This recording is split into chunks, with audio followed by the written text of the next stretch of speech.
Welcome to The Art of Adventure. This is episode 157 with Mike Spencer Bown.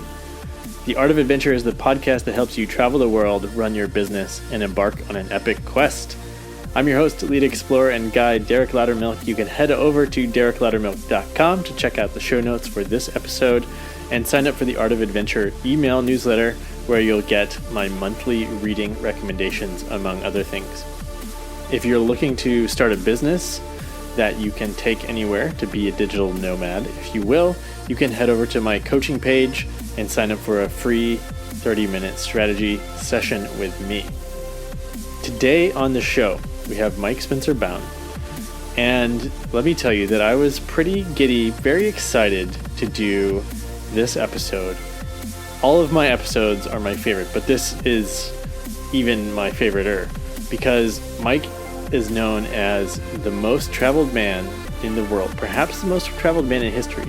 He's been traveling nonstop for 25 years. Not only has he been to every country, but he's gone deeper into travel, into living with native tribes, visiting war zones, getting out of tricky situations more than anyone I've ever heard of. He's done some interesting import-export businesses along the way to fund it. He has this great thing he says at the end where someone asked him for some travel stories one time, and 3 weeks later he was still going. So this guy has amazing stories, and what's special about this interview is that I wanted to go beyond what he had talked about in other interviews. So I did a lot of background research, and I think I did a good job of taking my questions to the next level, talking about spirituality and human character and drugs and business and psychology and history and all the things you would really want to know from someone that has as much life experience as Mike does. So with that said, I know you're going to love this interview with Mike Spencer Bown. He is an amazing storyteller. Without further ado, here he is.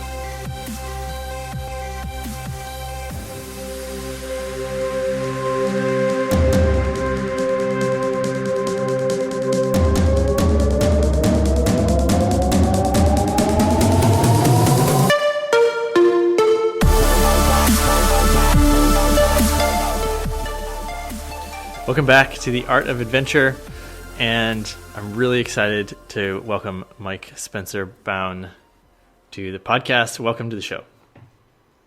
Good to be here. And I'm a little nervous, a little excited. I've been listening to some of your interviews this morning to get ready, and I imagine that everyone has their heroes, right? And everyone is hopefully a hero to someone. And you are a hero of mine. And it's really cool to get to talk to you. I sort of feel like I have, when you see a professional athlete and you're like, it's a person right there, and I get to talk to you. So, I just wanted you to know that Okay, well, thanks. I'm glad I inspired some people. I do have people coming through just to talk to me, especially about freestyle traveling, which is my favorite kind. Yeah, and I actually want to start with one. I was in Montana earlier this year, and I was just spending a few days up in the mountains fasting, getting ready for the birth of my son, and I said, okay, I've spent a few days in the wilderness, not eating, just thinking. And I said, how many of you, spent time not eating or spent time alone? And you said something like 86 days in the in the wilderness without talking. Probably some fasting stories in there as well. But that was the first time I'd ever known of anyone to actually spend that much time alone. And I wonder if you could just talk about that a little bit to start things off. Well, okay. Well, first of all, that story about, I think you saw a movie called Castaway, or a lot of people did. Right. And it's about a guy who's stuck on an island. I actually visited that island.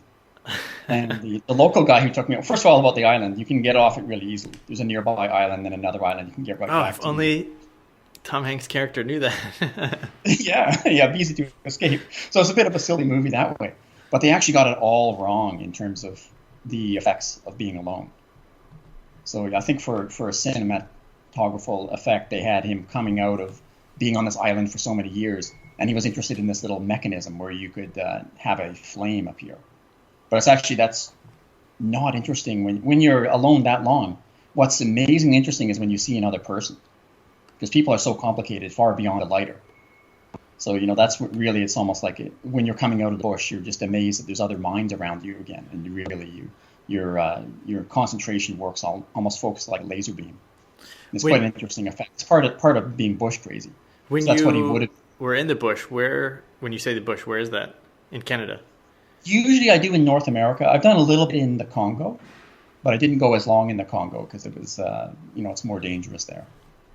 Sometimes you're lucky to survive. A lot of trouble with police and with rebels and things like that. Yeah, but usually North America I try.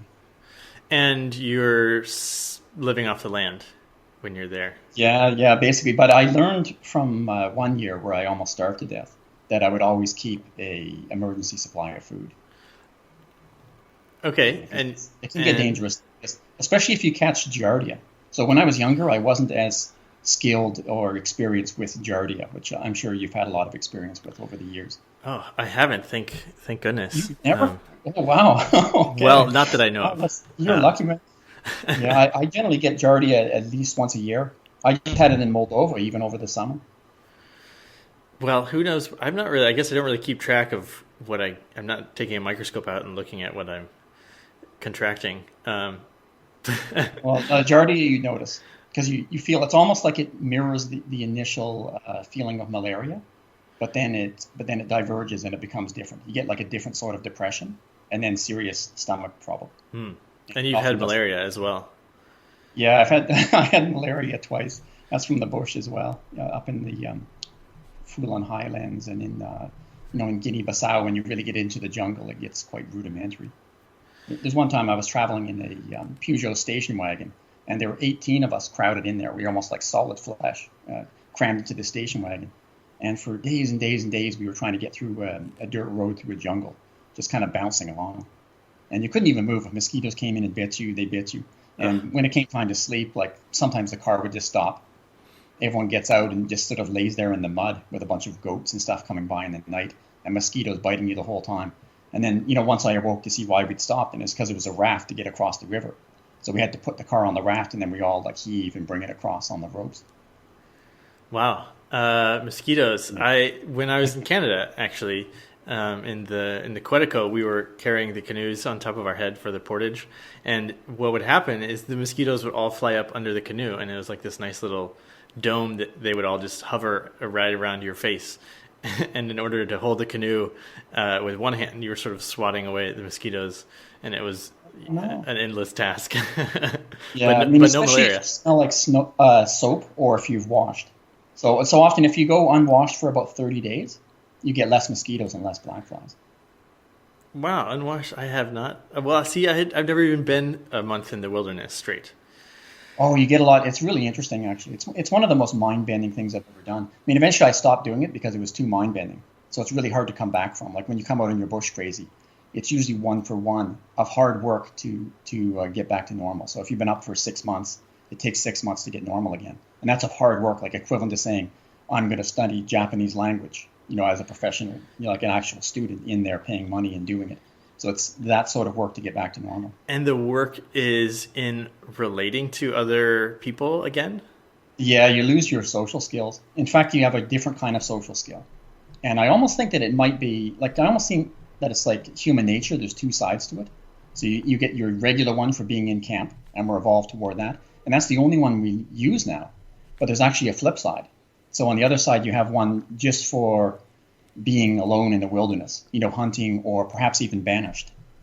So, because quite often there was fights between tribes and someone would be kicked out. I mean, I've even seen people get banished from tribes, even while I was there. So it does happen.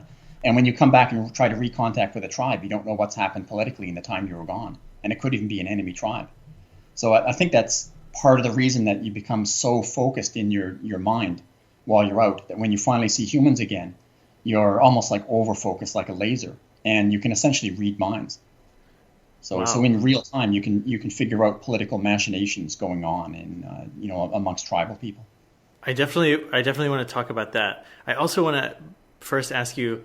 I think I've heard, like the ancient Polynesian sailors would navigate by just like dipping a body part in the water, a hand or something, and they could tell like where the currents were taking them and where they were, and very subtle, being able to read nature on a subtle level that normal integrated with society people wouldn't. Did you gain that sort of perception ability? Oh yeah, certainly. Yeah, so I would just know from, like, for instance, I could hear an animal really far away, like several kilometers away to the forest, and I would know what kind of animal it was without even having to think about it, just by how thick its legs felt when it the brush would feel different if it was a thicker leg or a thinner leg.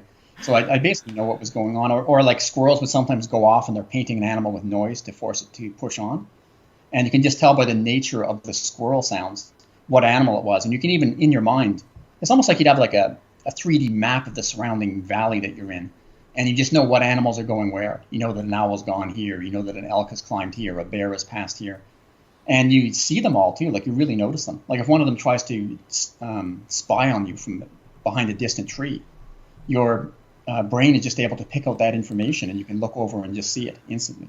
Wow. Did you feel like you had a relationship with any? Yeah, I always had a good relationship with the bears. I had a situation, kind of a bad situation once with a mountain lion where it tried to kill me. But other than that, they didn't cause too much trouble. So, interesting. I last year I ran into a mountain lion in the wild, and it was real, real close. I was out for a run in Southern California, and I thought it was a coyote, and it slinked off the trail. And as I came up to it, it was still right next to the trail, and it was just staring right at me, and it made the hairs on the back of my spine stand up, and it was just sort of a stare off for a couple minutes, and then I slowly walked away, and nothing happened. And it was, I felt, because I had been running for an hour and a half or so, that I was sort of effectively neutral. Mm-hmm. And it didn't run away, and it didn't like attack me or try to kill me or anything. But yeah, it was a really cool experience to sort of feel like I could pass through its world. Yeah. Yes. But coming back to the States too, man, there's getting more and more of mountain lions. Yeah. Well, tell me about how the mountain lion stalked you and wanted to eat you, or? Well, I think the part of the problem was I was very weak. So I'd been sick from lack of water for a long time. And also it was a severe drought. So it was approaching 40 degrees Celsius, that might even be 100 degrees Fahrenheit. I'm not sure what it is in American. Wow. Measurement. Hot. Yeah, so I'm way overly hot. And I'd been searching for water for a long time. And because my stream I was drinking out of had kind of gone down to mud, and I had just a little bit of mud water left to drink. And I was sick from drinking that water. And I've been like hiking for days looking for an alternate supply of water. And finally, far up on the mountainside, I noticed the tracks of an elk. And I thought, ooh, there must be water here. So I was following its tracks, and I didn't find the elk, but I found where it had been drinking. And there was a split in the rock and some water coming out, and then it went back down into the rock. But I was really, really high up in the alpine zone. And by the time I found this water and I had a drink, it was time to go back, and it was nighttime. And it's extremely steep mountain as well, like steeper than a ski hill. And there's cliffs on it, and areas with thorn trees and things like that. And now I'm hiking at night through that. And luckily I used to practice night hiking a lot, because I was able to do it.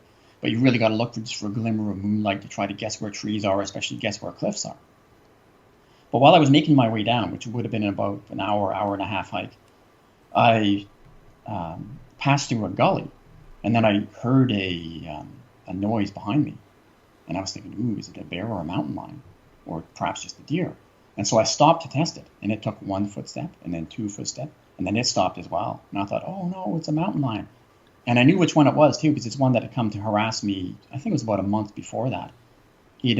I'd been wearing a backpack, not my backpack that I have now, but like a smaller one. And I'd taken it off so I could drink some water out of a stream. And when I'd done that, it had come in and slashed the backpack with its claws, and then ran off. And the claws had opened up like through the shoulder strap. It had opened up a slice all the way through that you could open up like a mouth, and had like further damage on each side. So it had really sharp claws. They honed them on the rocks, and they're really quite sharp because they kill about a deer a week. Wow. They're quite efficient killers. So I knew it was this one. And it was following me. And now I thought, oh no, I don't have any kind of weapon. And if it knows that I'm blind, it's going to attack. So what I would do is, while I'm walking through the darkness, I can just barely hear it following and stalking, maybe about 30 feet behind me. And I would wait till it made a mistake, like it might have snapped a twig or it brushed some leaves off something. And then I would turn around and stare to exactly where the sound was coming from. So I was trying to give it the misapprehension that I was able to see it. Yeah, and it worked because it didn't make the final attack, which would have killed me. But I had to walk along, and if I made a single mistake, like a slipping or falling off a cliff or even a small rise, if I'd stumbled, it would have instantly attacked. So I never minded my feet more than in that moment, because any small misstep would result in death. Oh my gosh! And then I kept walking down, and I missed my camp. But then I noticed a clearing that I'd been in before with a girlfriend who come up to visit me a couple months before. And it had an unusual tree that came up and made a J and then continued up.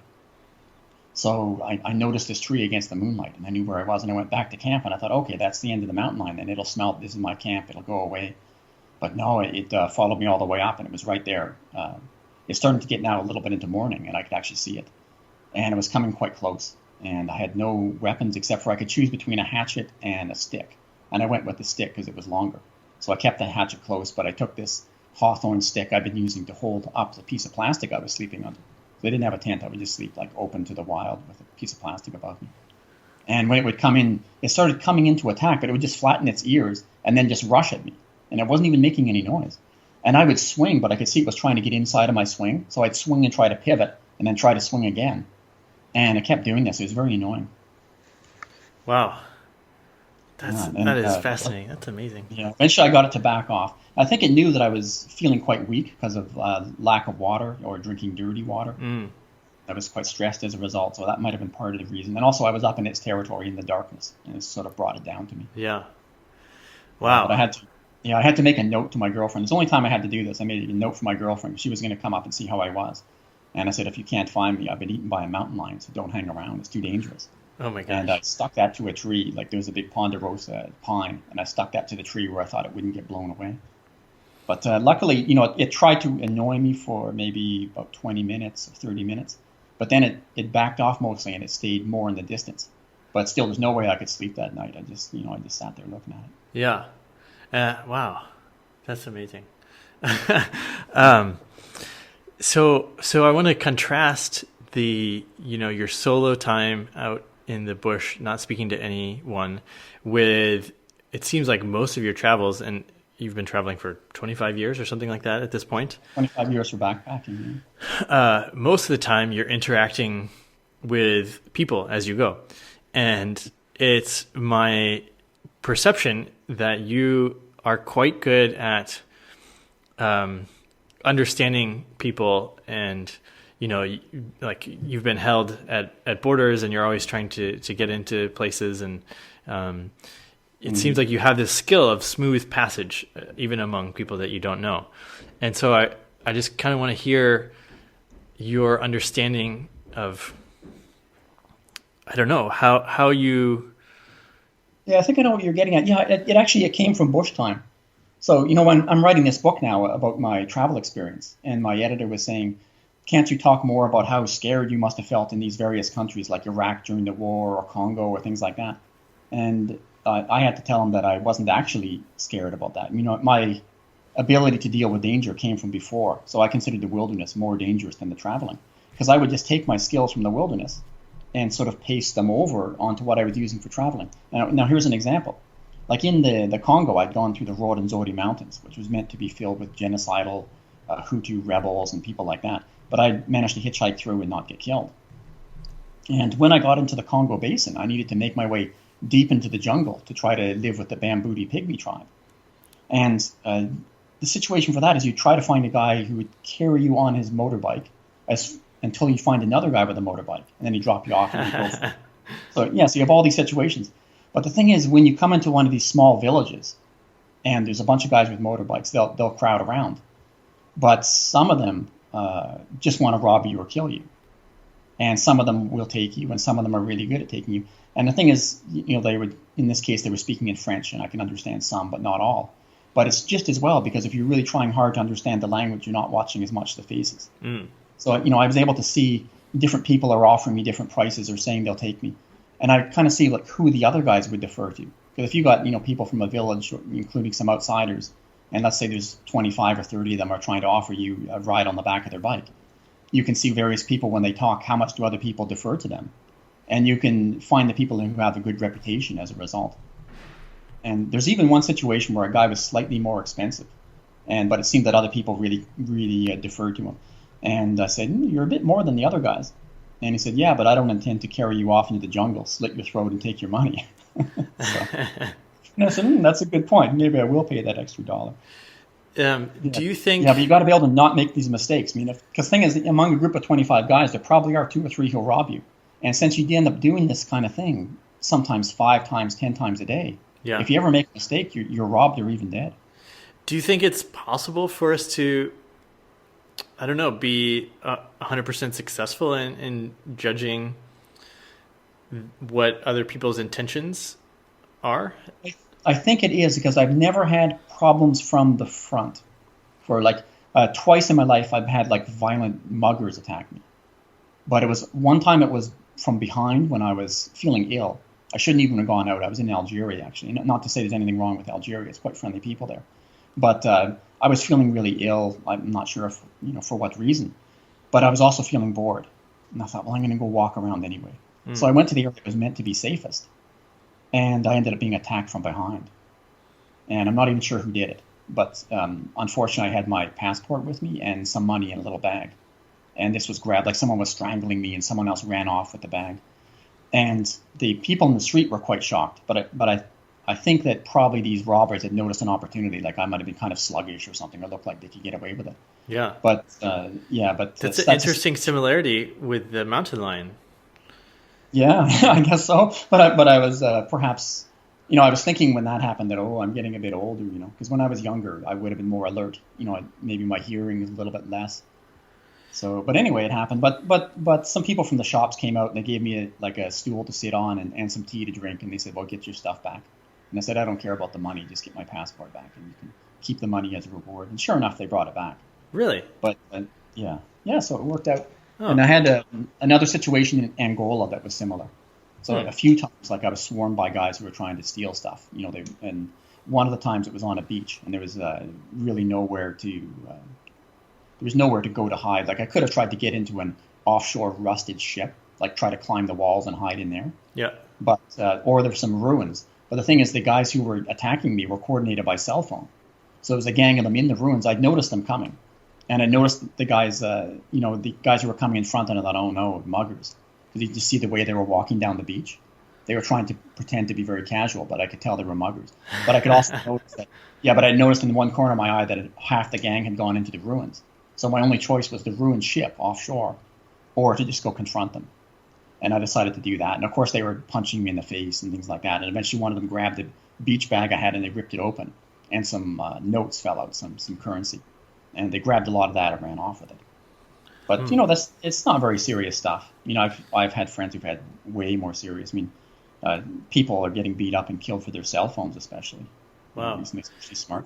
When you think about risk, how do you assess risk? If you're going to go to a place like Mogadishu or somewhere that, other people are saying don't go, or just any situation, how do you... that's a really interesting question. So here's the thing, some people, I did go to Mogadishu, I went to Puntland state of Somalia, places like that where the guidebook would say you'd instantly be killed. So would a lot of other people. And I was talking to a Frenchman he'd heard that I was exploring Africa.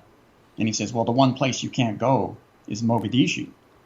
And it said, I have a visa right here, and showed him my passport. And he said, you are not even human. And I was laughing. Wasn't expecting it. But the truth is, though, for researching these places, it's really hard because what you get is a point on a graph when you research. So let's say you're wondering, can I go to Puntland or can I go to Mogadishu?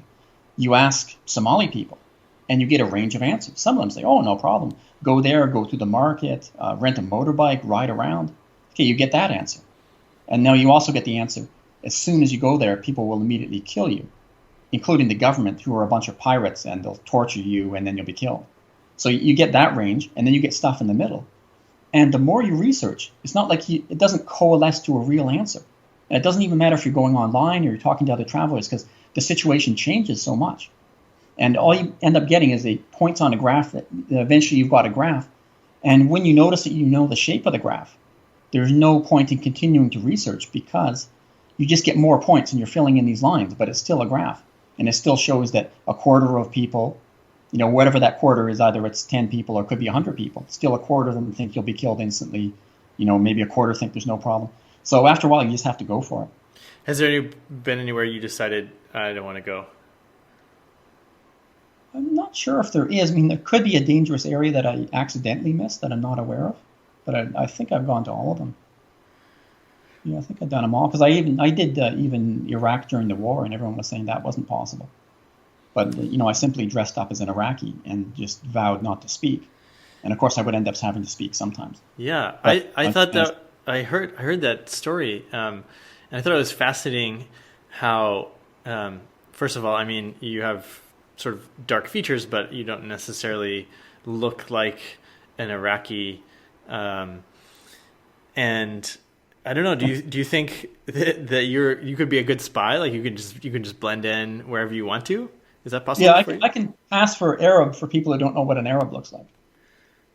So in some parts of Northern Africa, people would assume I was an Arab. And even recently in Mali there was a lot of trouble, and in Niger, where I think that German guy got killed in Timbuktu, and then the terrorists were about to kill a lot of other people. And I was through trying to get a visa to, might have been a visa to Algeria even. But then the consul got shot, so that wasn't possible. But I was trying to come along by bus, but all the army and police were trying to stop everyone. But I managed to get through quite a lot of police checkpoints, and I managed to get into Gao and even out into Niger when I shouldn't have been able to. Because they look around the bus and they think, okay, it's just an Arab. Huh. Is it just thrill seeking that drives you to explore and keep going and going?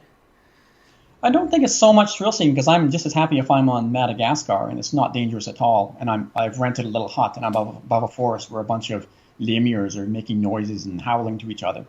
And I can be there like thinking about things and making notes, or maybe I'm thinking about something philosophical or whatever it is. I'm really enjoying myself. But then if I'm in let's say I'm in the Air Mountains, with a Tuareg guy who has an assault rifle, and we're going around trying to find different villages or just take a look at it when most people can't, because it's been sort of off limits for years, I'm also having fun. So it's almost like I'm discounting the risk of visiting countries, because I found for the wilderness that I've almost died so many times in the wilderness, whereas for doing countries I've hardly ever almost died, like maybe just a few times. So I think the wilderness is far more dangerous. So you have this epithet of the most traveled man. You've been to all the countries and lots of places that people haven't been. And I think I probably do according to one definition of travel. So travel has a bit of a problem.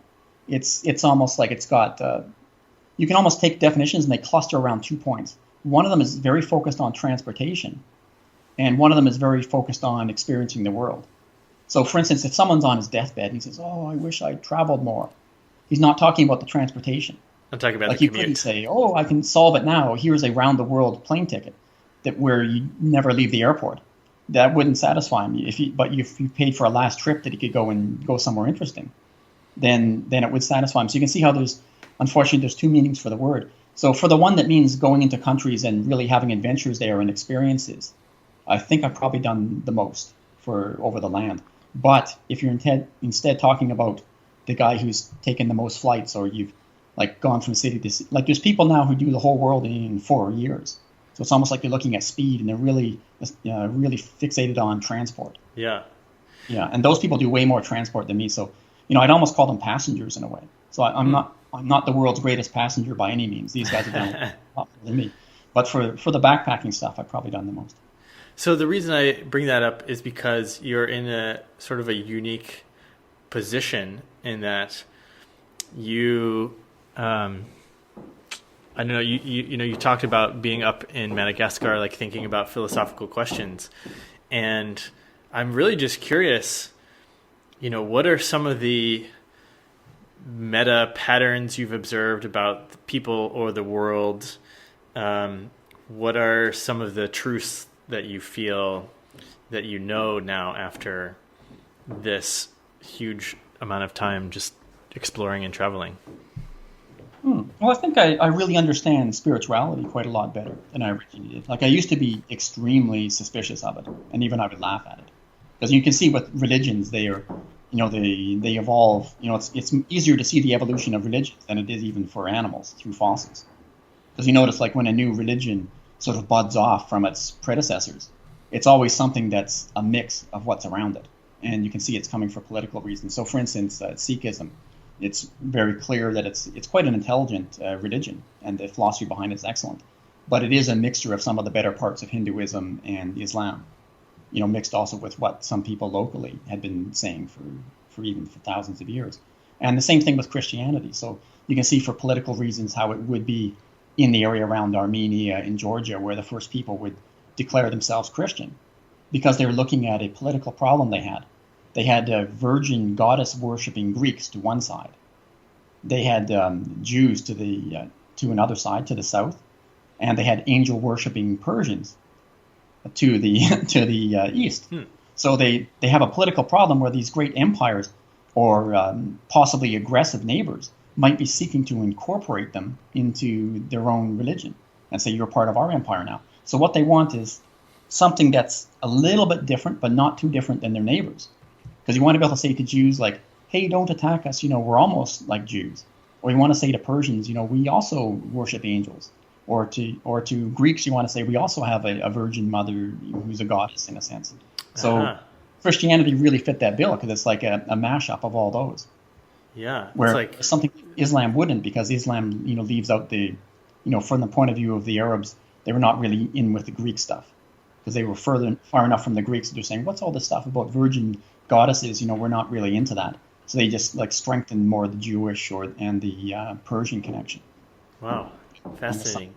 As well. So I like to see how these faiths build like that. So let's talk a little bit about your own spirituality, and especially with someone who spent time in nature and at home with animals and then exposed to all the religions. How would you describe your own sort of spiritual beliefs?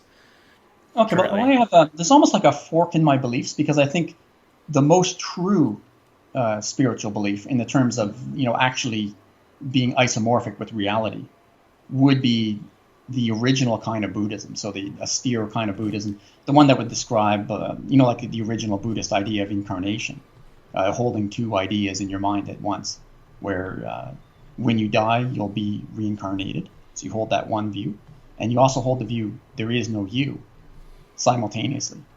So it's really like quite sophisticated attempts.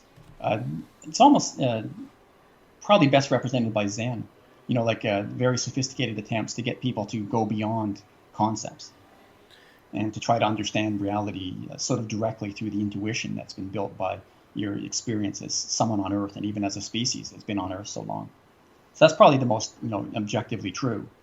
But you also have to keep in mind that these Eastern religions that might have been able to cherry pick and been right near the goalpost in terms of being correct, they didn't actually result in the growth of science and the technology that's now really moved us forward. So if you had two worlds and one of them was only Zen Buddhist and very, very calm and just kind of sitting by the mountainside, right? Thousands of years could pass and they'd be doing the same.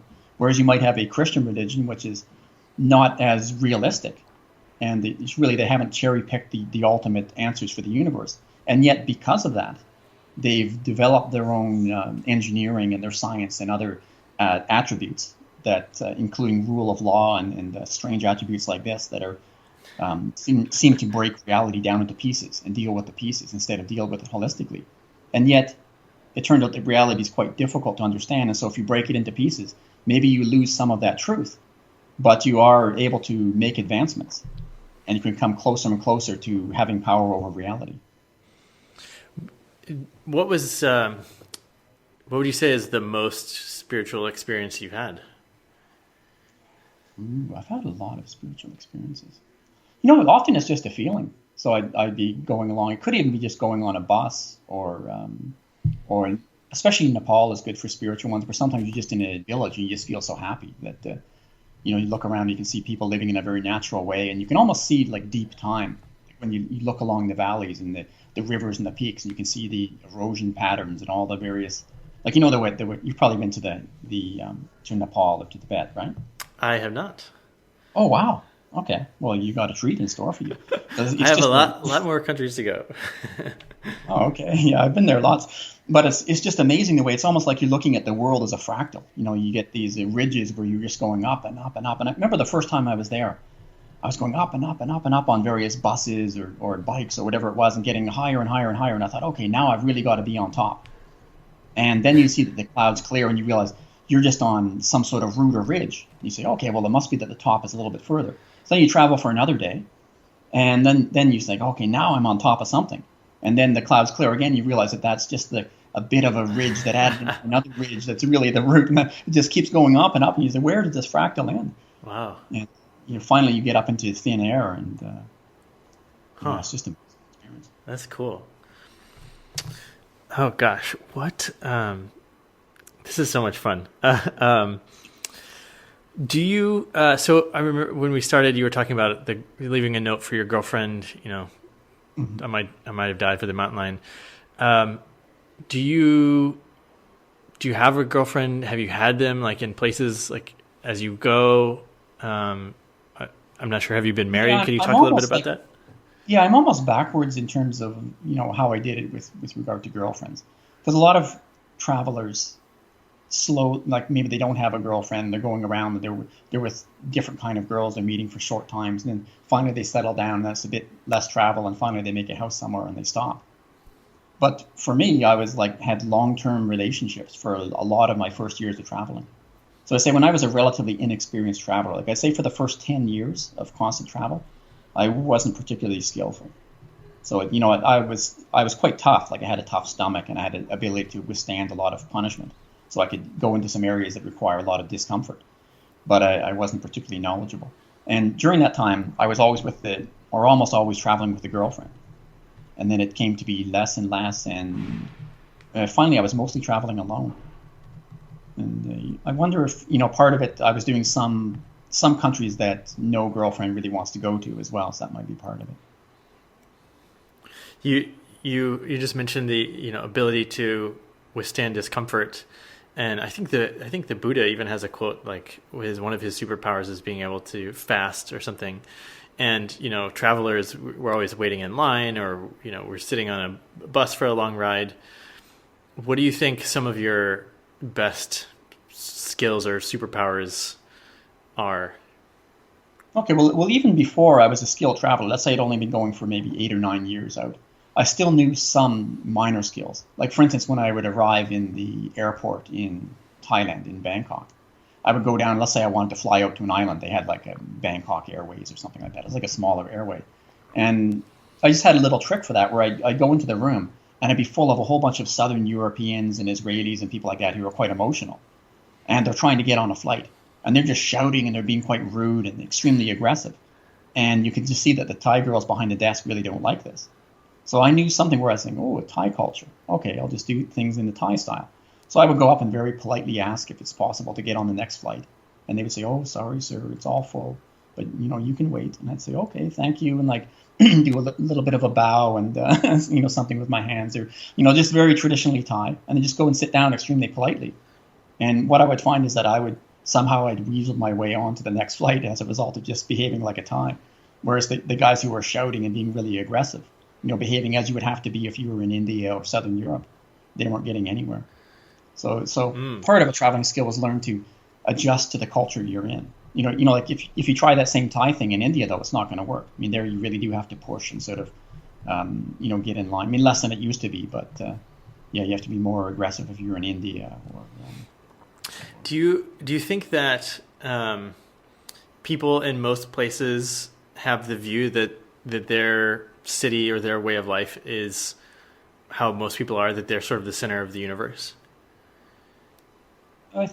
Well, okay. The thing is, there's a lot more television has penetrated the places now. So it used to be that there was almost no communication. Like I have stories of just trying to make a phone call, that might take days and involve significant risk, or finding people who knew almost nothing about the outside world. But I found recently that people know they're not the center of the universe. Like even when I was horseback riding in the restricted military zone of Western Mongolia, I went far up into a valley, and there was a guy who just lived there with some herds. He's mostly eating this dairy that you get off his herds, and he was saying something to me in Mongolian, and I had a guy with me who could make a translation, and he said, "Oh, he was commenting on the fact that Michael Jackson just died." And I was like, "Wow, okay, I guess that news was news to me, but he knew it before me." Wow, yeah, huh. Since the listeners of the show are wanting to start a business and travel and sort of have a sustainable way of traveling a lot of times, first of all, what do you think of digital nomads? And then I'll ask you about how you funded your travels. Well, I think it's a very interesting thing, this digital nomad idea. Now, I was completely the opposite of digital. And in fact, I think I wouldn't be alive today if I tried the same thing. Because very often when I made it through a country, it was because I didn't have anything of value on me. And if you're a digital nomad, you have you have a very valuable thing that you're carrying around. At the very least, you have a smartphone, and you probably have other kind of recording devices and electronics. And I think for a lot of countries, you'll find yourself killed for that.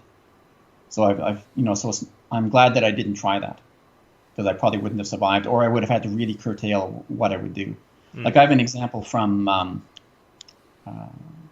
Kisangani, where I was with a professional photographer, and I was saying, let's go down to the river and we'll look at those guys who go out into the river. I think it was the Kiss River. Where is that? I don't even know where that is. This is in the DRC. Okay. So they will go out with these baskets that are shaped almost like a horn of plenty, and they dip them in and try to catch fish. And I said, yeah, let's go down and look at these guys. He says, I want to bring my camera. I said, yeah, it should be fine. And he says, well, you'll see what happens. And we went out there, and we were arrested, I think it was 8 times, just trying to get to the river. So we're trying to make about a 30-minute walk, and we were arrested 8 times. And each time, like, cars pull up, or a guy on a motorcycle pulls up, arrests us and takes us to a room somewhere for interrogation. It'd be different branches of the police. And what they were attracted by is the camera. So if you've got a camera or a bunch of cameras, they assume you might be a journalist, which is the prime prey for police. And they try to extract money off you. They'll say, oh, regulation, $800 to have a camera, like all kind of lies like this. And they can be quite aggressive. They look, I'm almost reminded of bear barging, because I used to do a lot of bear barging. So even for once, there was a expedition to retrace I think it was the Thompson fur trading trail that had been lost to the bush, and it required I think it was several weeks or a couple of weeks or something like that, going through wilderness, and I had to barge bears because it was said to be impossible on account of too many bears. But I managed to barge them all along, and of course the way you barge bears is you don't let them see any fear, and you throw up your arms and go, and you run toward them and scare them away. Yeah. But it's almost the same with these police, because they constantly harass you in certain countries, and especially anything near the DRC, and there's other ones in Asia, they do the same. And they're looking for fear in your eyes. And if they see it, they press further, and you end up having to pay enormous bribes. If you have fear, is there anything you can do, or did you just have no fear? I would try to have no fear. Sometimes it got a bit scary, but I would try to have no fear. I mean, I felt a bit scared once in not the DRC, but the Republic of Congo next door. And I'd arrived in a town, and there was a big fight going on in the police station. So the policemen were there beating each other bloody. It's like blood was squirting out of their faces. They slam each other with their fists. And I was trying to listen into the French to see what they're fighting about. They were fighting about which branch of the police would be allowed to try to steal from me. Oh my gosh. So I thought, ooh, these guys are very serious. So I tried to head that off by, I found a guy who seemed quite important, and I managed to slip him $10, and I got out of that. But I think I was lucky in that situation that when I first arrived, I made a few allies, because I noticed in that part of Africa, if you can, have you try to work the people, not the system so much. So when I first arrived in town, I noticed some policemen who were, maybe not the most important policemen, but there they were. And I went right over and bought them a beer each and sat down and talked to them. And that way, you get some more of a feeling that you're on their side, or you might be kind of a nice guy and they don't want to go as rough on you. I mean, otherwise it gets really hard through there. Really, really, you have to stand your ground. I mean, if you give, let's say, even 10 euros to each policeman, you'll run out of funds almost immediately because there's almost no ability to bank. And they're trying it 8 or 10 times a day. So you really have to learn. Wow. Yeah, usually I develop a strategy. Like for instance, through the Congo, I was impersonating a United Nations security inspector. So I had the little, I had what clothes you'd expect, like sort of that military style clothes with a lot of pockets, but not too military. It has to have a collar. So it's, you're looking for exactly to dress like what a UN inspector would dress like. Wow. And I had a board and everything else, and I even had like a laminated card. Now it was bogus. It was actually a real card, but it was bogus. It was a guy I had met who was a UN security inspector had given me the card just to say, give me a call. We'll go out to the pub sometime. And I'd laminated it, and I was, in a way, I was impersonating him because I knew these guys were illiterate, but if they saw the UN logo, it was good enough. Yeah. There's we had a guest on the show, Sir John Hargrave, and he's a well-known prankster, and he said you could get away with anything with a suit and a clipboard. And most of his pranks were in the US, so I guess that's like the perfect thing to, people will be like, oh, well, you have a suit and a clipboard. But around the world, I guess you can just change your outfit and you can just kind of the uniform signals don't bother this guy, just let him do whatever he wants. Mm-hmm. Yeah, and sometimes maybe I've got so used to trying to do it, like looking like an official, that once when I was visiting Nauru, which is that island that's now doing a lot of, I think they're keeping a lot of refugee claimants now in detention for Australia as their main source of income. But when I was there for, I think, about a week, and I was walking around so much, and I had like a clipboard or notes with me, and I'd often stop and I'm taking notes.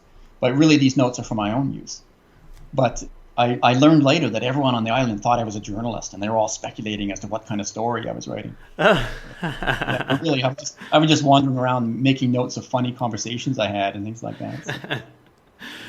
In fact, taking notes, that's really something I recommend for some of you listeners who are want to get into travel or certainly want to remember what they did when they travel, is carry a notebook. Or you can use a device that is the same, something that can record. And be sure to record conversations, because the conversations can be so interesting. And if you don't make notes of them, you're just going to forget them. Or, if you have something that happens that really strikes you as interesting somehow, make a note of it, because, I had various stories that I was used to telling in hostels or when people would ask for stories. But now with this idea that I was writing, I had to write a book over the past couple of years. Well, I went back to my original notes, and I found out that my stories had deviated from reality. What had happened is they've been simplified. And a lot of what was taken out was details that were really kind of either interesting or funny. So in fact, the stories were not as good as the story I could get when I went right back to base material. Wow, that's fascinating. So it shows that if you don't have that base material recorded, then probably you'll be like me and your stories will be simplified, to make them a bit faster in conversations in a common room. Right. And after it's a lesser story as a result. So you're traveling with a notebook. I'm curious, what else is in your backpack? What do you bring with you? Well, I usually carried a knife and a mosquito net and some old clothes, my boots. And how much currency do you bring, and how are you getting money when you sort of spend down? Okay, well, it used to be enormous amounts of currency. So when I was younger and just starting out, let's go back to I think the last year I really had to travel like this might have been 2003 to maybe 2005. It started to diminish, but I used to have to carry enormous amounts of cash. So I'd be going for what I knew was a 1 year or 2 year trip. I might even be meeting up with a girlfriend for part of it, and it might include some kind of expensive countries. And plus, I might have had to be looking for business opportunities while traveling in order to keep it going. So I might be carrying between $50,000 and $80,000 at the start. Oh my goodness! Yeah, and I feel kind of nervous at the start, and then gradually as it gets lower, finally I only got 20. The weight. Yeah. Even when I went through when I did Iran with a friend who was there to photograph the underground party scene. Then I did Iraq right afterward, and I was carrying, I think, about $1,000. And I because I knew afterward I was going to go through a lot of the Middle East and then down into Asia and everything else, and I was looking for business opportunities along the way. And yeah, it's kind of scary sometimes. So even like, coming through, you can imagine coming through Iraq and you have to change money. I had to do that a couple times, and you have to find a guy who's carrying an assault rifle in the street, and he's a money changer and he has a bag of dinars. And I would go up and try to offer him some American dollars. And when he would see I was just a random guy who could speaking English, like a Westerner, just wandering in the street, he'd almost fall on the ground laughing. but he didn't get the chance. Yeah, it turned out there was a few travelers and things like that. So yeah, now this is a great segue into business, and I guess the one that I've heard of is the coffee tables made of coffee. That's great. I sold those. Wood. Yeah, I could get those made, and so what I was looking for is something like coffee tables are a good example. So I'd noticed that they were slicing down coffee plantations in Java. And I was asking some locals, like, why are you doing that? And they said the trees get too big sometimes. They're too old, they're too big. You just cut them down. I said, what do you do with the wood? And they said, well, it's a firewood. And essentially that means it costs nothing. And I thought, it's a very interesting hardwood, and plus it's a coffee wood. And so I would buy up this coffee wood, and I was thinking to make it into coffee tables. And just with the idea that when I was going to sell them, that I could say it's not just a coffee table, it's a coffee table. So it's really, and yet they work perfectly. So imagine I get them to make some samples. That takes a couple weeks. So for a couple weeks, I'm not really traveling. Let's say I think I got them made in Bali. So I'm just hanging out in Bali for a couple weeks. Mm-hmm. Then I say, okay, good. I want 2,000 of these, 5,000 of this, 4,000 of this, whatever I might be ordering. And then once they, I pay like 10% down for that, then I can just travel. So I would travel somewhere nearby, like Vietnam or Borneo or somewhere. And then I'd come back and see how it's going. And usually they'd have it done. And I'd say, okay, put it in containers. I pay off the rest of the money. And then now it's being shipped. So it'd be going out to Singapore and then across the ocean to Seattle or wherever I was sending it. And so while that's happening, I could travel further afield. So I might go to Nepal or, who knows, China or somewhere like that. And sometimes even to Africa. And then when I knew the container was about to arrive, I'd zip back. And in the case of the coffee tables, you just like, boom, sold. So I just rent a truck, put a sample of each, and I'd drive around to anyone who I thought might be able to buy a lot of these things. And they'd all say, like, give me 400, give me 500. And I'm there for a few weeks, and it's sold. So some sort of wholesaler, you just kind of... Yeah, so this might be my year, and I might have only worked for, let's say, a month or a month and a half out of that whole year. But now I've had coffee tables that I bought and sold for 4 times what I paid for them. And now I could just live off this money for years and years and years. And finally, when I noticed I was coming down to about 50 grand for my total net worth, I go, oh no, I better think of another business idea. And then I'd go do something similar. So really the average amount of work I've done in my life is probably about 2 weeks a year. And 50 weeks a year is spent backpacking. Wow.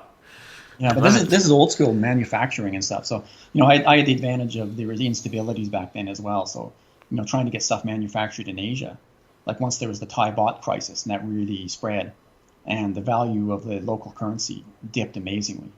And one time I had, it was just lucky in a sense, or maybe there's a little bit of skill on my part because I knew that the country wouldn't collapse and I carried on with business. So everyone else who was doing buying or manufacturing, they were either scaling back or shutting down or disappearing somewhere else.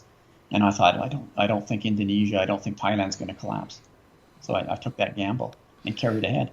And as a result, once when I came to make the payments for a shipment, which would have been about 100,000 worth of goods, the amount I had to pay was maybe 10,000 because the currency had lost 90% of its value. Yeah, and then when I got back to North, that sounds exhilarating. That's a pretty good feeling. But in a way, like money doesn't motivate me the way it does for some other people. Because in a sense, I'm a really bad businessman. Because I find it very easy to think of an innovative idea, and part of this is it's so easy to remain creative when you're seeing and talking to so many interesting people and seeing so many different things over the course of, let's say, a year or many years. It's really easy to get a business idea. But a real businessman would just do more of the one idea that worked. And then you could make a whole bunch of money and eventually be able to buy a house in some expensive city and settle down and all that. But I would just do it once or maybe twice, and then I would let that business slide, and just years would pass, and I think of a whole new business. Yeah, so that's not the ideal for business. So if someone wanted for business advice, I could give very good advice for what might be a good idea for what to set up, but it'd be very bad in terms of the business advice of how to make a really extreme success out of that. That sounds kind of fun, though. Like, you're not obligated to make it your whole life into this one. Yeah. So I've done gemstones. I did silver jewelry. I did wooden statues of chickens. I did stuff out of metal. I did the coffee tables. And now I'm doing a book. So yeah, it's been fun. Always something new. Cool. Gosh, there's so much I want to ask you about. So recently I've experienced ayahuasca. I've done kambo, which is like the poison frog medicine, but I'm sure there's other sort of drugs around the world, and I was just going to see if you've tried any of them or had any sort of ceremonial experiences in these sort of more primitive cultures you've I almost did ayahuasca. So I was floating down the Amazon right from the start all the way to the edge of it, and I was just assuming I was going to do ayahuasca, but I ended up traveling with this Mexican guy, I think Mexican. And when it came time to do ayahuasca, I said, "Oh, let's get off and do the ayahuasca." I hadn't even considered that he might not want to do it. And he says, "No, I don't want to do that." And I thought, okay, well, it'd be kind of a dick move on my part to say, bye-bye, I want to go do ayahuasca. I'm not traveling with you anymore. So I ended up just carrying on with him. So I ended up not doing ayahuasca. It was quite a surprise to me. But for a lot of other ones I've tried. And I'm not sure if you tried quite a common one just for Horn of Africa or out through even northern Madagascar, they do it. And especially in Yemen, they do a lot of it, called cat or chat, or there's different words for it wherever you go. But it's a kind of leaves and the tips of branches of a shrubbery. Yeah, I'm not sure have you ever chewed that? Chewing that? Oh no, I haven't spent much time in Africa. Yeah, so that one's kind of fun. It's sort of like a feeling of how to describe it. The thing is, you're a bit wobbly. It wouldn't be a good one for going dancing, for instance, but it's a perfect one for just lounging around and being sort of smiley and just talking to people. Yeah. Yeah. But it wasn't like a powerful hallucinogenic. But a lot of my friends have done ayahuasca and other ones that are much stronger. And one thing that I've been thinking about recently is like the psychological role of a rite of passage or a ceremony in allowing us to progress from sort of one phase of life to the next. Have you witnessed or been part of anything like that? I've talked to some people about the ceremonies they've gone through, but I haven't done one myself. I mean, in a way, I had my own rite of passage of going up into the wilderness alone when I was quite a young man, or even like a teenager. So in a way, that counts as my rite of passage. And I've even met some African tribes who have something similar, where they would go off into an isolated wilderness area, and they didn't do as much as me. I mean, I think they had to do like a few weeks, and often they'd have like an older man would come in to teach them things. But yeah, so often you have this idea of getting into the bush and sort of communing with nature is associated with it. Or for women, don't have it as well. Like often their rites of passage involve enduring boredom. So I'm glad it suffer that, because boredom would really kill me. That would be it's almost like my kryptonite would be boredom. Do you think Western and Eastern cultures have a big difference in how they approach travel and adventure? I think the people from the Eastern culture are just getting into the idea of travel now, where they didn't really understand it. And like, for instance, people in China still don't understand travel as well as they might. So, for instance, if you're going through there, let's say you're going up into Tibet or you're going to some part of China, often they're asking for your itinerary. And they don't understand when you're not going with a group and you're just doing it on your own. And when the ones who understand it a bit better, they get this idea that, oh yeah, he's trying to be cheap, he's trying to save money by not going on the tour with the others. But what they don't understand is that there's something about doing it on your own independently that makes it much more fun. And I think they haven't really seen travel as like an adventure or something that enriches your life, and they more have the idea of travel as something that you bring back to sort of show your social status, greater than your friends to some degree. So they're, they haven't quite reached the the right philosophy for travel, in my view.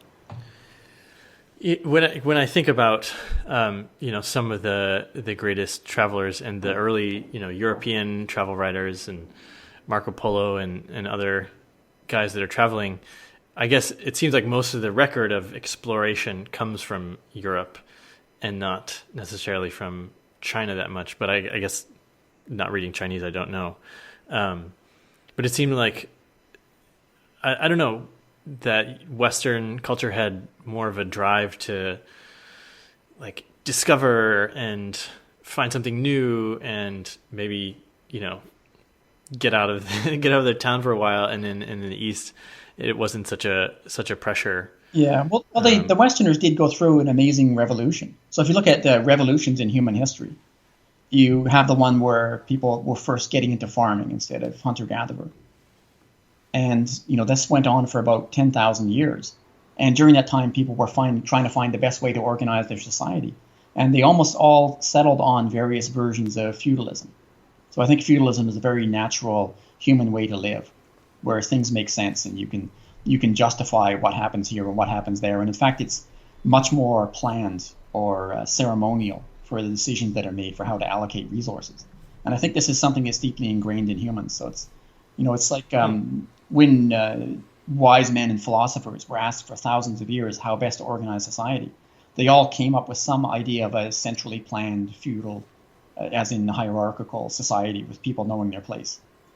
And it turns out that this is it's almost like if you're trying to get through a mountains and there's like some Shambhala on the other side where you really want to get to. Well, the wise men and the philosophers and the university schoolmen and everything else, for 10,000 years, they might have found a way through to get to where the Westerners, especially of Great Britain, eventually got through. But because they were so wise, they always gave the wrong answer. So they always gave the wise, most human answer. And it turns out that the actual pass through is kind of a crazy, eccentric, inhuman path called capitalism. And it took 10,000 years to do that. But the ancient Egyptians could have come up with capitalism, or certainly the ancient Chinese, or almost any of these cultures, Babylonians, anyone, could have had capitalism thousands and thousands of years ago. But they didn't, because it's not human. But the British were in such a strange situation where, first of all, they were protected by this moat, that's the English Channel. So when they started to do something different, they weren't attacked by their neighbors, or at least not successfully. And, as a result, they were able to go off on a strange tangent, and they figured out something that's quite inhuman, the system of capitalism.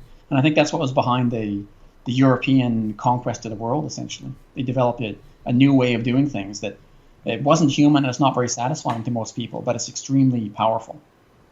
And I think so. We're almost coming through the period at which that's most useful, because now, of course, we have the rise of the machine and IT and stuff, and moving on to a new era. But for the last, let's say, 300 years, maybe even 400 years, it's been the Europeans were in a very dominant position. And they did what any people do when they're dominant like that. They conquer everything around them. So they ended up conquering the entire world. And then kind of broke up with infighting among each other. But, it really shook things up. So for world history for the longest time was in this feudal state, and it didn't really encourage a lot of unusual thoughts, or people would just stay where they were for the most part. So, yeah, we're definitely in interesting times now. In all of your travels, what would you say you didn't expect out of this life of travel and adventure? I'd say I didn't expect how good most people are. So when I was really young and I was thinking about travel to various countries, I was wondering, wouldn't they just attack me as soon as I arrive and take my stuff or my money, or if I had a backpack, why don't they just steal it and run away with it? What am I to them? I'm just some outsider, some foreigner.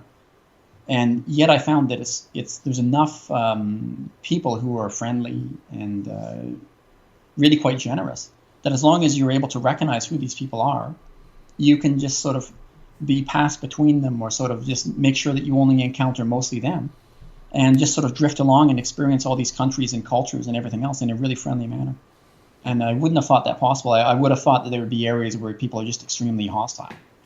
And for the most part, that's not the case. So even in a place like, let's say some parts of Somalia are quite dangerous. Well, it's not everyone there who wants to kill you. It's just that there's certain, angry armed men who create that trouble, but they're actually a minority of the population. And, that's the case almost everywhere. It's just a minority that mean harm to foreigners or don't like things that are different. And most people are quite friendly. I like that. It's reassuring. Mm-hmm. Yeah, you can go almost anywhere. Like I would always be worried about a new continent that I'd never done before. Like I'd never been to South America before. When I went, of course, what you see on the news, they only give bad news. So I thought, oh, South America must be quite dangerous. But when I arrived there, I found out you can practically do the continent drunk if you want to. People are so friendly. And as long as you're a little bit careful about police in Colombia or robbers in Bolivia and stuff, you have to be a little bit on the ball with that. But, other than that, you could probably do the whole continent drunk. And same thing with Africa. You see only negative news from Africa. But then when I arrived there, I see it's actually a very vibrant, young continent. It's like there's just kids everywhere. You're going down the street and you see school. It's like seeing Starbucks in some American cities. School with thousands of kids all screeching and running around. So that it's such a young culture.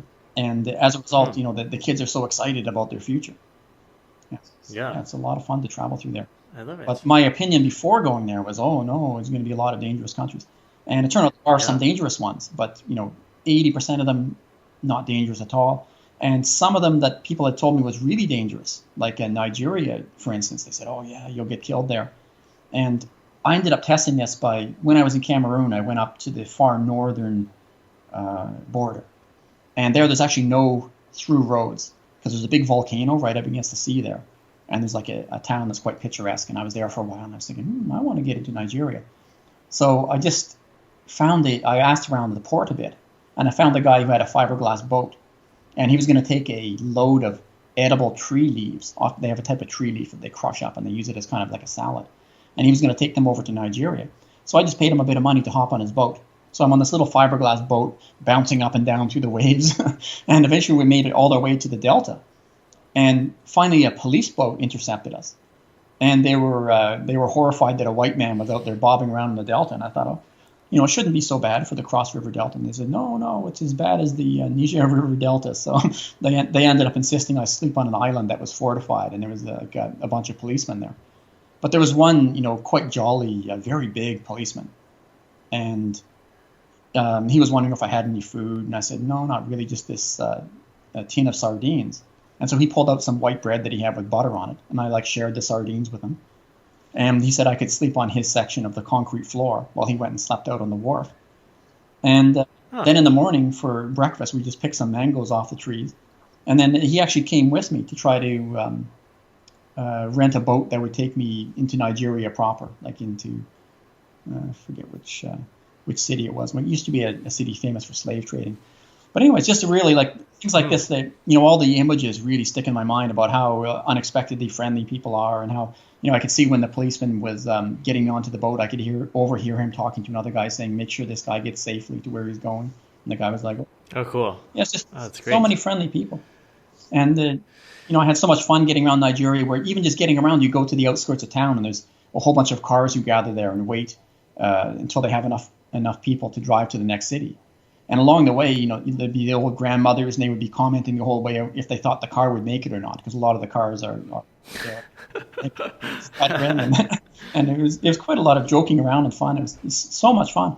And yet people had said Nigeria is no good, and people are going to kill you. Well, I found even in restaurants, I'd be eating these little eateries where the locals eat, and it'd be 20 cents for the meal.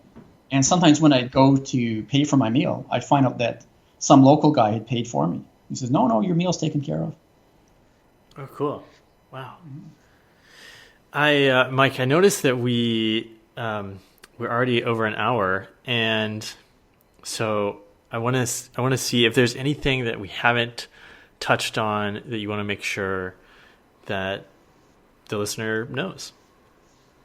It's hard to say. We touched on quite a lot. The thing is, normally I remember things through conversation. So it's hard. I haven't made a list of stuff to cover. I think we've done pretty well, though. Well, I've got a couple questions that I ask all of my guests. Okay. And the first one is, if you could change or add something to the world, what would you wish for the world to have? I'm not sure I would change or add anything really. I think it's pretty good. I mean, it's a bit of a mess, but then again, you need this kind of chaos in order to have creativity. So, like, I'd be afraid to change things. Like, for instance, I just saw a comedian, and he was on TV, and he was, making various jokes. And one of them was that he liked to go back, and if he could go back in time, he would change the transatlantic slave trade and make it not exist. And I was thinking, ooh, like, dangerous to change time like that. Because, consider a change like that where you think that's the most obvious change that anyone would think to make, right? Especially if you're African American. Well, here's what the effect of that could be, and this is why I wouldn't be one who would be so willing to change history or change the world. Is if you went back and you had a power to change the mentality of people and say, don't do the Atlantic slave trade, or I guess there was an Arabic slave trade as well that was quite devastating. But if you stopped those, then you would bring forward the economic development of Africa by at least 100 years, maybe 200 years. And what that would mean is that people would be starting to industrialize in the 1850s. And there was an area in the jungle where you could almost mark like here be dragons. That's the area where various HIV viruses were spreading into the population, but then it would die out. And they spread again, and they were mapping these viruses, and like 8 or 9 times, it was almost a breakout just within the past couple hundred years of that area. I think it's in northern Cameroon, like in the jungle there. Well, if Africans had been 100 or 200 years ahead, then they would have been there logging and building roads and things like that much earlier. And HIV would have broken out of the jungle, and it would have started to devastate the African population before people had any clear idea of even what a virus was, let alone a retrovirus. So in a way, and the way that disease spreads is it would have been devastating. It would have, it kind of sneakily gets into everyone. I've seen it in Africa with a lot of people who had it, and they don't really know they've had it, and they have a lot of years to spread it before finally it has its effect.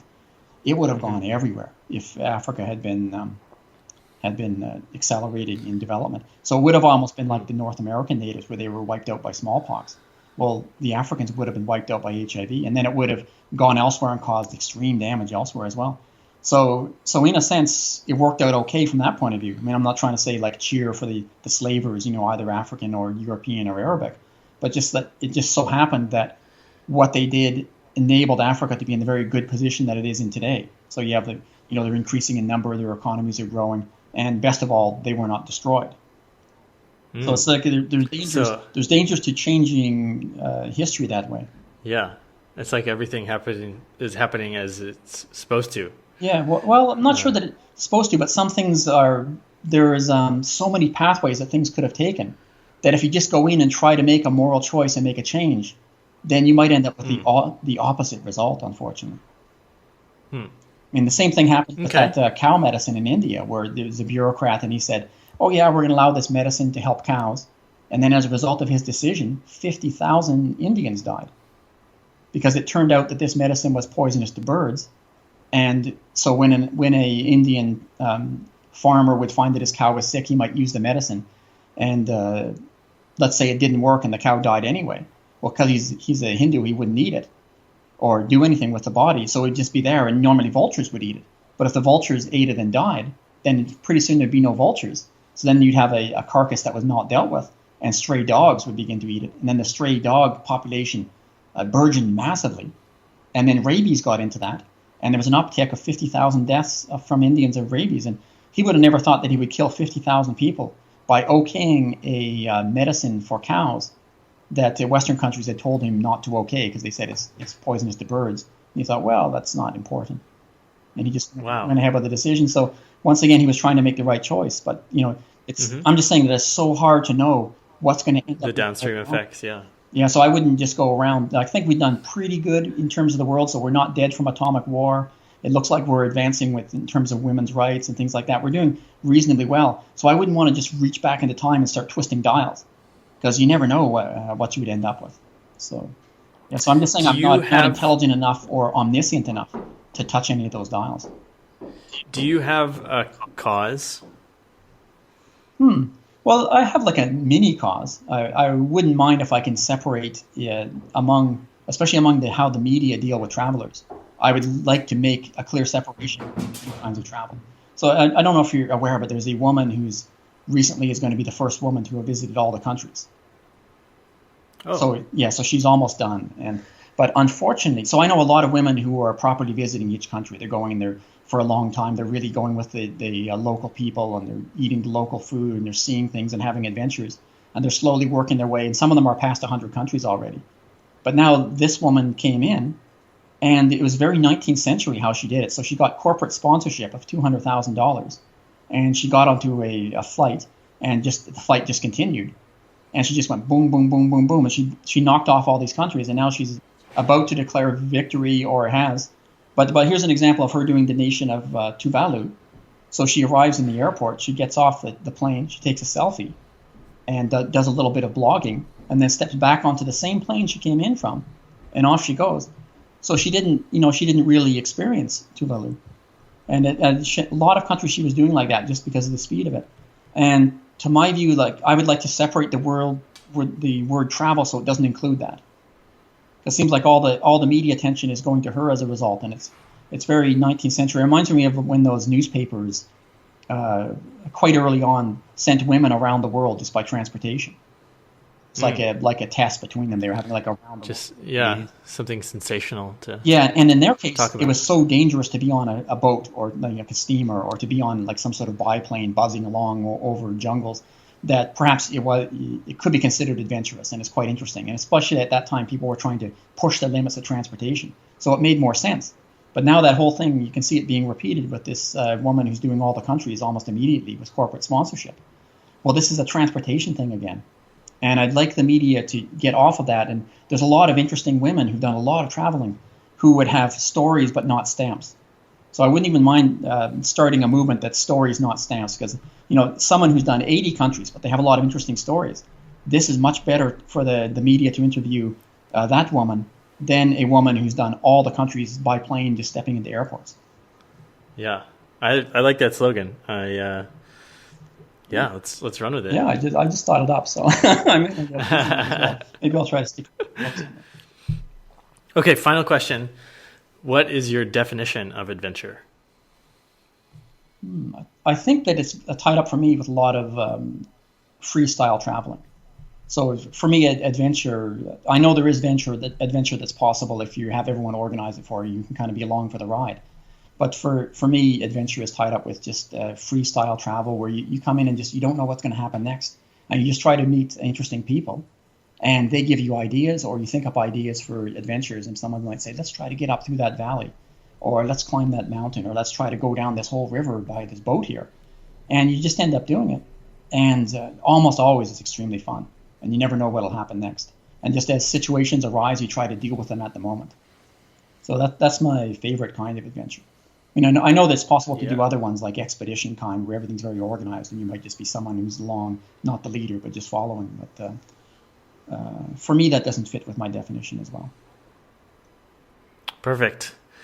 Mike, this has been a great interview. And let's say, first of all, where can people find you should they wish to do so? I think probably Facebook is the easiest, because I look at that quite commonly, whereas I have like a website that my younger brother made for me, but I don't look at it often, and a few other things. But Facebook's probably the best. Okay, perfect. Well, I really enjoyed that. Thanks so much for coming on. Yeah. It was really a pleasure to chat and fill my imagination with all those stories. Yeah, it's been a really fun conversation. It's good to finally talk to you as well. I've seen your various posts coming across Facebook for the longest time, but now I finally get to talk to you. Yeah.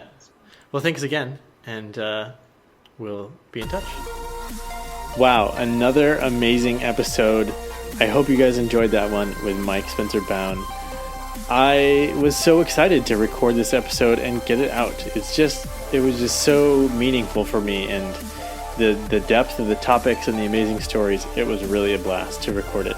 So I'd love to hear, what was your biggest takeaway from this episode? What was your favorite story? What was something that you learned that you want to go tell someone else about? If you leave your answer as a review for the podcast on iTunes, then you will be entered into a chance to win lifetime membership in the Adventurous Entrepreneurship community, which is normally $600 here. I'll pick one person each month, and it could be you. All you got to do is leave a review. And if you are inspired and you want some support in starting a business that you can travel with so you can be a digital nomad, whether you're going solo or with your family, sign up for a coaching session, a free strategy session with me. Just go over to derekloudermilk.com/coaching and you'll be good to go. That is all for today's episode. Now it's your turn to go out there and be adventurous, like Mike Spencer Bown.